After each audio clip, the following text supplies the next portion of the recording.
Hello there. Today I wanted to take a look at a widely planted Italian grape variety from Sicily. It's from a producer called Planeta. It's a brand called Plumbago, and this is a Nero d'Avola with the DOC Sicilia. It's the 2019 vintage of this. So Planeta are quite a large-scale producer of reasonable quality wines, both at IGT and DOC level. They have a number of facilities throughout Sicily. Their principal winemaking facilities in Menfi on the west of the island. They also have facility in the east at Etna and Noto. There are vineyards in the south at Vittoria, and at the east in Mamertino di Milazzo. There are 6 estates in all making up their portfolio.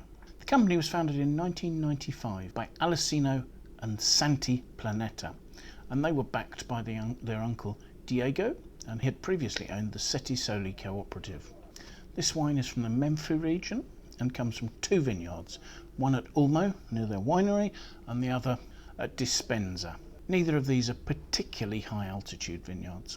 Both vineyards have soils with reasonable degrees of lime in them.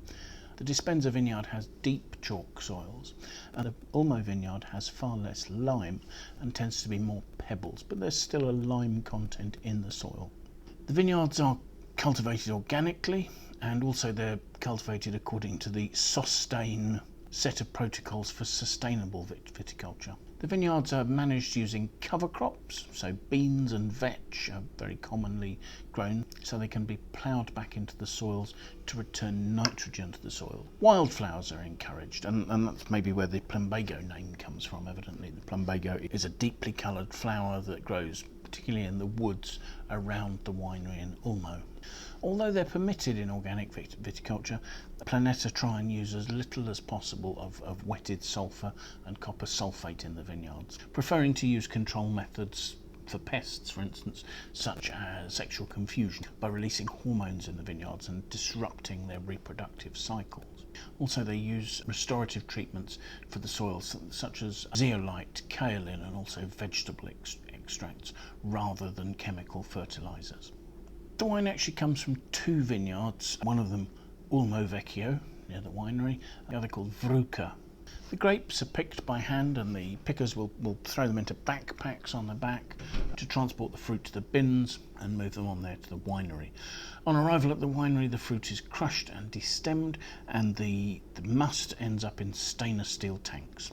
During fermentation, the fruit will be stirred 2 or 3 times a day, and there are short pump overs, no more than 12 to 18 minutes, and that's to stop too much of the grape skins going through the pumps and churning them up and releasing more bitter tannin into the wine. Fermentation starts slowly at relatively low temperatures and goes on for about 8 days. Initially it will be at about 14 to 15 degrees Celsius, before increasing more to 18 to 21 degrees C, and then at the end of the fermentation it's allowed to go up to 24-25 degrees C. So not a particularly hot and extractive fermentation even then. After fermentation, the wine stays in tank and the skins continue to macerate in the wine for a further 12 days. During this period, temperatures are maintained at about 21 to 23 degrees Celsius. Once it's been drained off the skins, malolactic conversion takes place again in the tanks. Once that is complete, the wine is run into barrels, and these are French Allier Forest oak barrels, and they are barrels that will be being used for their 3rd or 4th fill.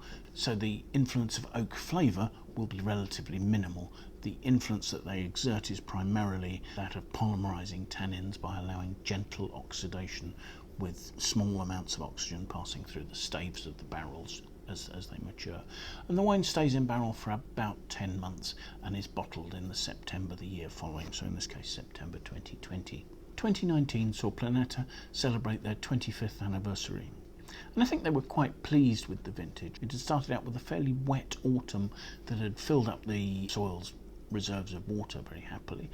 There was quite a late, cool spring that put the grapes slightly behind their normal development stage. Thankfully, there were dry, warm periods during July and August that, although they enabled the grapes to catch up with their ripeness, didn't create such heat that the wines lost their elegance.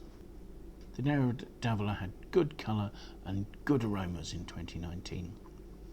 Picking went on between the 15th of August and the 26th of September, so quite a long drawn-out period. Now, Nero d'Avola is the most planted red grape variety of Sicily, and traditionally it's been used as a blending wine.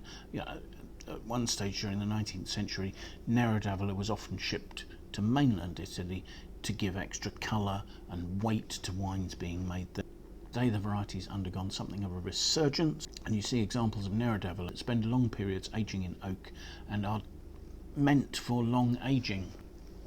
They're complex, structured wines, but you do also still get large amounts of straightforward wines with lovely, fresh, juicy fruit because of their good acidity, deep colour and nice concentration. My belief is that this will be a wine that will sit somewhere in between those two. It should be approachable and have good fruit and yet still have some structure, and the producers believe this has an aging ability of 10 years, so let's see what we make of that, shall we? First of all, the colour. Looking at it, we've got a good depth of deep dark ruby colour there, ruby red to black red. It's not quite opaque, but there is a good depth of colour. The wine has, according to the notes, I've got 13.8% alcohol. It actually only says 13.5 on the label, but EU regulations allow a tolerance of up to 0.5%, so that's completely compliant.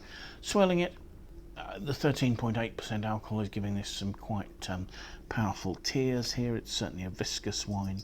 So let's see what we make of the aromas, shall we?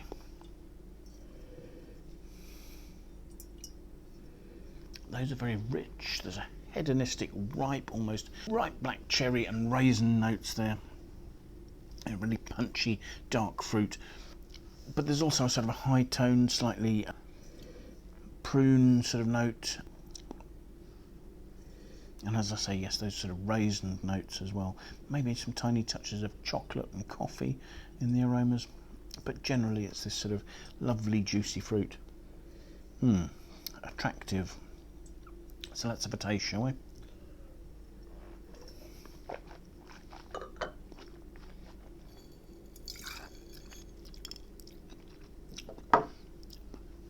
On the palate, the wine has some breadth and some warmth, but that's actually being pulled in a bit by some quite fine cedary oak that's actually sort of slightly drying, slightly dusty on the front palate.